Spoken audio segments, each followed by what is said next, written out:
ভাল লাগিল এইটো কথা ভাল লাগিল যে বিভিন্ন সময়ত ভ্ৰাম্যমান থিয়েটাৰক বিভিন্ন কথাৰে কলংকিত কৰিবলৈ চেষ্টা কৰা হয় কিন্তু নাটকৰ যিটো আচল দায়িত্ব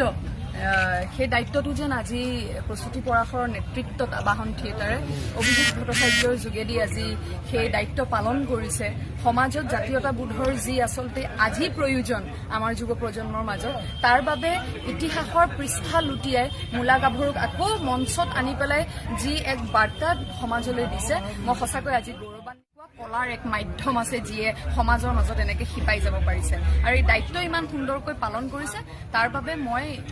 ধন্যবাদ জনাইছো পুনৰবাৰ আবাহন থিয়েটাৰ টিমক প্ৰস্তুতিক অভিজিৎ দাক আৰু ভ্ৰাম্যমান থিয়েটাৰৰ জয়যাত্ৰা অক্ষুণ্ণ থাকক সেয়া কামনা কৰিলো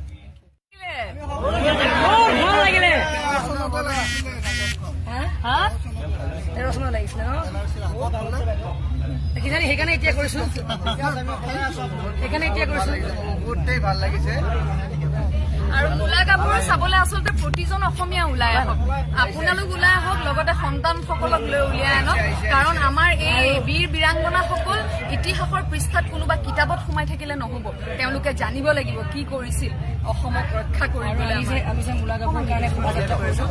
সাংস্কৃতিক শোভাযাত্ৰা কৰিলো বহুতে আমাক খুব বেয়া বেয়াকে মেছেজো কৰিছে যে ভ্ৰাম্যমানৰ প্ৰচাৰ নাটকৰ প্ৰচাৰ এনেকুৱা পৰ্যায়লৈকে হৈছে নেকি মই এটা কথাই কওঁ মেম চাহাব আমাৰ মেইন নাটক যিখন কাইলৈ আমি দিম আমি এটাও প্ৰচাৰ কৰা নাই কিন্তু এইখন নাটকৰ প্ৰচাৰ কৰাৰ অৰ্থটো এইটোৱেই যে এইখন নাটক চোৱাটো বৰ দৰকাৰ খুব চোৱাটো দৰকাৰ চোৱাটো